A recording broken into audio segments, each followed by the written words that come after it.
Hi everyone, welcome to my storytellers tech. आज मैं आपको एक्सप्लेन करूंगी 9 पजल्स इसके ड्रामा का पार्ट नंबर 3, जिसमें हम कवर करेंगे एपिसोड नंबर 10 और एपिसोड नंबर 11। तो बिना देर किए शुरू करते हैं। देखते ही देखते हानसेम के सामने ही सांग बम की डेथ हो जाती है, यानी कि एक और विक्टिम मारा गया था और अब बचे थे 2 विक्टिम्स। ईना जब क्राइम सीन एनालाइज कर रही होती है, तब उसे रियलाइज होता है कि किलर चाहता तो विक्टिम के साथ साथ कैप्टन यांग को भी मार सकता था, लेकिन ज़रूर वो कैप्टन यांग को बचाने की कोशिश कर रहा था, जिस वजह से उसे क्राइम सीन छोड़कर भागना पड़ा, बिना ये कंफर्म किए कि सांगबम मर चुका है। पोस्टमार्टम रिपोर्ट में सामने आता है कि सांगबम की मौत पॉइजनिंग की वजह से हुई थी, यानी कि किसी ने स्टाफ का भेस लेकर उसकी आईवी में पॉइजन डाल दिया था। हानसेम कहता है कि किलर कोई ऐसा इंसान है जो मेडिकल नॉलेज से वाकिफ़ है। उसका शक 2 लोगों पर जाता है जो कि ईना को भी जानते थे। वो थे डॉक्टर सुंगजू, यानी कि डॉक्टर ली और डॉक्टर फांग। तभी स्टेशन में एक अनजान आदमी कॉल करता है और पूछता है कि क्या वो श्योर है कि पजल पीस भेजने वाला इंसान ही किलर है। और हानसेम के आगे कुछ और पूछने से पहले ही वो फ़ोन कट हो जाता है। वो लोग तुरंत उस टेलीफोन बूथ पर पहुंच जाते हैं। वहां उन्हें सीसीटीवी से पता चलता है कि वो कॉल डॉक्टर फांग ने किया था। ईना डॉक्टर फांग से मिलने हॉस्पिटल जाती है, पर वो वहां नहीं होते, इसीलिए वो उनका वेट करने के लिए उनके केबिन में जाती है। एक पेंटिंग देखते वक्त उसे नीचे डॉक्टर फांग के इनिशियल्स उस पर दिखाई देते हैं। डॉक्टर वांग पेंटिंग किया करते थे, ये बात उसे पता थी। वो वहाँ से कुछ कीज़ उठाकर चली जाती है। वो डॉक्टर वांग के घर की कीज़ होती है। डॉक्टर वांग के घर पहुंचकर वो पजल पीस चेक करती है और फिर डॉक्टर वांग की पेंटिंग्स को। तब उसे पता चलता है कि दोनों में ही एच इनिशियल बना हुआ है। तभी हानसेम उसे डॉक्टर फांग के कॉल के बारे में बताता है। हानसेम ईना को कॉल करके डॉक्टर फांग के कॉल के बारे में बताता है, पर दोनों को यकीन था कि वो किलर नहीं हो सकते।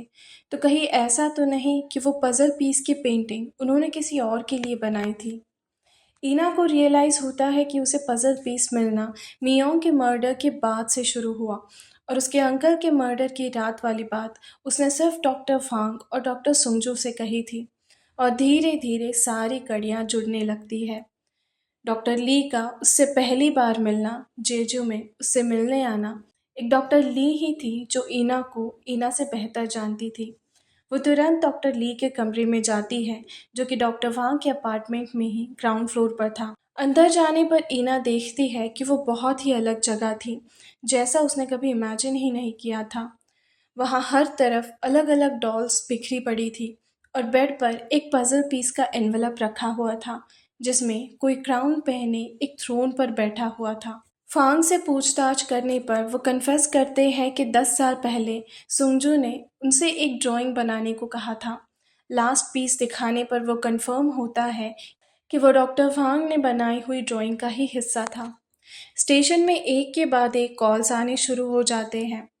असेंबलीमैन किम मिसिंग थे, यानी कि एक और पॉसिबल विक्टिम। डॉक्टर वांग से पूछने पर पता चलता है कि वो और डॉक्टर ली मेडिकल स्कूल के फर्स्ट ईयर से साथ में पढ़े हैं, और डॉक्टर वांग होमोसेक्सुअल है ये सीक्रेट सिर्फ डॉक्टर ली जानती थी। और जब डॉक्टर ली ने साथ में द वन सिटी बिल्डिंग में क्लिनिक खोलने का सजेस्ट किया, तो वो भी मान गए। वो ये भी बताते हैं कि मेडिकल स्कूल में कभी कभी एक पुलिसमैन उससे मिलने आता था। तब से रूमर्स फैलने लगे कि वो उसका एक्स बॉयफ्रेंड होगा या फिर कोई पेशेंट जिसने सुंगजू के खिलाफ केस किया था। सुंगजू का कोई फ्रेंड नहीं था, उसकी सबसे करीबी बस ईना थी। लेकिन डॉक्टर वांग फिर एक पुलिस ऑफिसर का नाम लेते हैं, ऑफिसर नाम नारी, जो डॉक्टर वांग के पास ट्रीटमेंट ले रही थी, क्योंकि वो सुंगजू को स्कूल से जानती थी और उससे ट्रीटमेंट लेने में अनकंफर्टेबल थी। नाम नारी से पता चलता है कि वो दोनों क्लोज फ्रेंड्स तो नहीं, लेकिन एक बार 8th स्टैंडर्ड में जब उनकी पूरी क्लास अम्यूज़मेंट पार्क में ट्रिप पर गई थी, तो क्लास में बस नाम नारी और सुंगजू बचे थे। सुंगजू ने उससे कहा था कि वो अम्यूज़मेंट पार्क नहीं जाना चाहती थी, क्योंकि जब वो 7 साल की थी तब उसकी माँ उसे एक अम्यूज़मेंट पार्क में छोड़कर चली गई थी और बाद में उसे ऑर्फनेज भेज दिया गया। जब नाम नारी ने उससे पूछा कि अगर उसे फिर से अपनी मॉम वापस मिल गई, तो वो क्या करेगी? तब सुंगजू ने कहा था कि अगर उसे अपनी माँ वहाँ मिल गई तो वो उन्हें मार डालेंगी। इस क्लू से हानसेम और रीना को पता चलता है कि डॉक्टर ली यानी कि सुंगजू वही इंसान है जिसे कैप्टन यांग पुलिस बन जाने के बाद से ढूंढ रहे थे।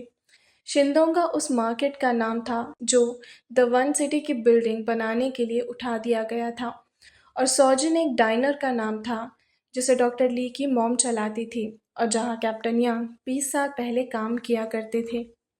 और तभी सबसे बड़ी ट्रेजेडी से पर्दा हटता है जिससे सारे विक्टिम्स जुड़े हुए थे। एक यंग मियोंग डॉक्टर ली की माँ नामसुक को पैसे ऑफर करती है अपना डाइनर खाली करने के लिए, लेकिन नामसुक मना कर देती है ये कहते हुए कि किसी दिन उनकी खोई हुई बेटी उन्हें ढूंढते हुए वहाँ उस जगह आएगी। नामसुक की वजह से बाकी लोगों को भी हिम्मत मिली थी अपनी जगह पर अड़े रहने की।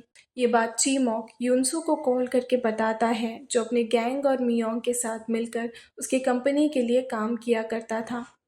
यूनसू उसे किसी भी तरीके से मार्केट खाली करने को कहता है। चीमॉक वहां से लोगों को निकालने के लिए कॉकटेल की बॉटल्स में आग लगाकर उन्हें बिल्डिंग में फेंक देता है, जिस वजह से देखते ही देखते वहां आग लग जाती है। चीमॉक नामसुक और यांग को वहां से निकालने लगता है। तभी चीमॉक और नामसुक दोनों के ऊपर मलबा गिर जाता है। चीमॉक तो वहां से निकलने में कामयाब हो जाता है, पर नामसुक मारी जाती है। चॉलजिन जो कि उस वक्त द वन सिटी के कंस्ट्रक्शन का इंचार्ज था, उसने अंकल दोंगहुन के साथ मिलकर इस केस को दबा दिया। असेंबलीमैन किम उस वक्त एक इन्फ्लुएंशियल लोकल पॉलिटिशियन था और जो द वन सिटी को अपने डिस्ट्रिक्ट का लैंडमार्क बनाना चाहता था, और उसी ने दोंगहुन को पर्सनली थैंक्स कहकर उसे बिलियनियर बनाने का प्रॉमिस किया था। रिपोर्टर ली ने भी नामसुक के बारे में एक स्टोरी लिखी थी जिसमें उसने नामसुक को एक रीडेवलपमेंट टेररिस्ट कहा था, जिसने खुद मार्केट में आग लगाई थी ताकि उसे और पैसे और द वन सिटी में एक अपार्टमेंट चाहिए था। सरासर सब झूठ लिखा था। हम एक फ्लैशबैक के जरिए शिंदोंगा फायर के 10 साल आगे चले आते हैं, जहां कैप्टन यांग डॉक्टर ली को मेडिकल स्कूल में मिलने आते हैं। उनके पास नामसूक का हैंडकरचीफ और उनकी लिखी हुई एक किताब थी जो डॉक्टर ली को देते हुए वो कहते हैं कि वो उसकी माँ के यहाँ काम किया करते थे और वो कई सालों से उसे ढूंढ रहा है। डॉक्टर ली को अपनी माँ के साथ जो हुआ वो सब पता चल जाता है, और ये भी कि उसकी माँ उसके घर लौटने का इंतज़ार कर रही थी। उन्होंने उसे नहीं छोड़ा था। जब किलिंग्स फिर से स्टार्ट हुई तब कैप्टन यांग यूनसो के क्राइम सीन से उठाया हुआ हैंडकरचीफ लेकर फिर से उससे मिलने आए थे, ये कहने के लिए कि वो ये सब रोक दे। वो नामसो के साथ जो हुआ उसका सच सबके सामने लाकर रहेंगे और डॉक्टर ली को अपनी लाइफ पर फोकस करना चाहिए। पर डॉक्टर ली नहीं मानती। वो कहती है कि वो जो लाइफ चाहती है उसमें ये किलिंग्स भी शामिल हैं। ईना घर लौटती है तो डॉक्टर ली उसी कमरे में मौजूद थी, ठीक ईना के पीछे जैसे वो अंकल दोंगुन के मर्डर वाली रात खड़ी थी। वो बताती है कि जब उसने सबसे पहला मर्डर किया था तब उसकी तरफ किसी ने ध्यान नहीं दिया, तो उसे लगा कि शायद इन सब का कुछ फ़ायदा ही नहीं, जब तक कि ईना उसके पास वो पज़ल पीस लेकर नहीं आई। वो ईना को मिसिंग असेंबलीमैन से मिलवाने अपने साथ कार में बिठाती है। ईना को हानसिम का कॉल आता है, पर डॉक्टर ली ईना का फ़ोन कार से बाहर फेंक देती है। कार में ईना कहती है कि इन सब से डील करने का और रास्ता भी हो सकता था। डॉक्टर ली कहती है, हाँ हो सकता था, लेकिन किसी ने कभी माफ़ी नहीं मांगी और ना ही किसी को कोई पछतावा था। यहाँ तक कि वो ये भी भूल गए कि उसकी माँ एग्जिस्ट भी करती थी। डॉक्टर ली ईना को द वन सिटी का एक्सेस देकर उसे बताती है कि किस अपार्टमेंट में उसे असेंबलीमैन किम और पजल पीस मिलेगा। हानसिम पुलिस को लेकर वन सिटी के बाहर पहुंचता है कि तभी ऊपर से असेंबलीमैन किम की बॉडी ठीक उसके सामने गिरती है। ऊपर अपार्टमेंट में ईना को एक और पजल पीस मिलता है। हानसिम और ईना अपनी अपनी इन्फॉर्मेशन शेयर करते हैं और हमें पता चलता है कि दोंगुन को द वन सिटी में 3 अपार्टमेंट्स मिले थे जो कि ईना के नाम पर थे, और उनको बेचकर उन्होंने अपना नया घर खरीदा था। ईना के फैमिली के भी शिंदोंगा मार्केट में 10 यूनिट्स थे, जिसके बदले रिकंस्ट्रक्शन के दौरान उन्हें भी बहुत ज़्यादा पैसे मिले होंगे, यानी कि ईना की फैमिली भी इन सब में शामिल थी। अपने बेस पर हानसेम और ईना सारे टुकड़ों को जोड़कर एक पूरी स्टोरी तैयार करते हैं और अब बस पजल का आखिरी पीस बचा था। हानसेम को पता चलता है कि डॉक्टर ली फ्यूनरल होम गई थी जहां कैप्टन यांग को रखा गया था, पर उनसे बिना मिले वो बाहर बारिश में कई देर खड़ी रही। डॉक्टर ली ईना को उसी अम्यूजमेंट पार्क में बैठी मिलती है। डॉक्टर ली पॉइजन ले चुकी थी, जिसका मतलब था कि वो ही पजल का आखिरी पीस है। ईना उसे सब यही ख़त्म करने को कहती है। डॉक्टर ली कहती है कि उसे अपनी मॉम के साथ अम्यूज़मेंट पार्क में राइड करना बहुत पसंद था और वो अपने फैमिली डाइनर का पता भूल चुकी थी, इसीलिए वो हर रोज़ उसी अम्यूज़मेंट पार्क में आकर अपनी माँ का इंतज़ार किया करती थी, इस होप में कि शायद उसकी मॉम वहाँ उसके लिए वापस आ जाए। ईना भी अपनी फैमिली के इन्वॉल्वमेंट के लिए डॉक्टर ली से माफ़ी मांगती है, जिस पर डॉक्टर ली कहती है कि उसकी इसमें कोई गलती नहीं और उसे इन सब का बोझ उठाने की भी कोई ज़रूरत नहीं। वो कहती है कि वो खुद बहुत ज़्यादा सेंसिटिव है और इसी वजह से उन्हें रात को नींद तक नहीं आती। ईना डॉक्टर ली को मनाने की कोशिश करती है कि वो अपने क्राइम के लिए अपनी पनिशमेंट एक्सेप्ट करके अपनी लाइफ फिर से एक नए तरीके से शुरू कर सकती है, लेकिन डॉक्टर ली कहती है कि उन्हें जीने की कोई इच्छा नहीं, वो अब खुद को और बर्दाश्त नहीं कर सकती। हानसेम भी वहां पहुंचकर डॉक्टर ली को कस्टडी में लेने का ट्राई करता है, लेकिन डॉक्टर ली ब्लिंक तक नहीं करती। तभी डॉक्टर ली अपनी पॉकेट से एक लाइटर निकालकर पूरी राइड को आग लगा देती है। ईना उससे पूछती है कि उन्होंने ऐसा क्यों किया। तब डॉक्टर ली कहती है, क्यों लोग किसी को मार डालते हैं सिर्फ इसलिए ताकि वहाँ किसी और को रहने की जगह मिल सके।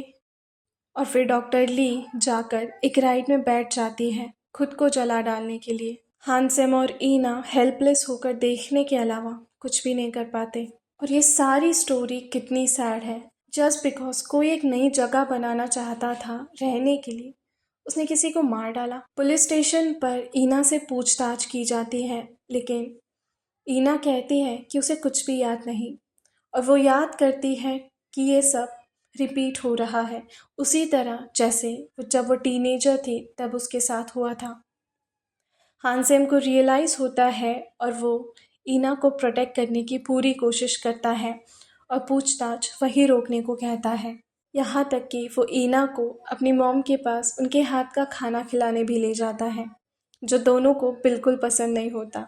लेकिन ये सब ईना को किसी भी तरह हेल्प नहीं करता और वो अपने क्रिमिनल प्रोफाइलर की जॉब छोड़ देती है। शो के एंड में हानसेम को एक और वेड मर्डर सीन पर बुलाया जाता है। जब वो वहाँ सान के साथ आता है तो प्रोफाइलर की टीम पहले से वहाँ मौजूद थी। उसे लगता है कि शायद ईना वहाँ नहीं होगी, लेकिन ईना वहाँ मौजूद होती है और हानसेम के आते ही वो क्रिमिनल की मेंटालिटी उसे एक्सप्लेन करने लगती है और हम एज ऑडियंस खुश थे कि ईना फाइनली हील हो रही है और अपने क्रिमिनल प्रोफाइलर की जॉब पर लौट आई है। सीरीज के एंड में हम ईना को देख पाते हैं जो अपने हाथ में एक पजल पीस लिए खड़ी होती है और हम सोच में पड़ जाते हैं कि क्या ये कॉपी कैट है जो डॉक्टर ली की तरह पजल पीस भेजकर क्राइम्स कर रहा है, या फिर हमें इसका सीज़न 2 देखने को मिलेगा। इसी के साथ मैं हाजिर हो जाऊंगी आपके लिए एक नए ड्रामा का एक्सप्लेनेशन लेकर। तब तक के लिए good bye and take care.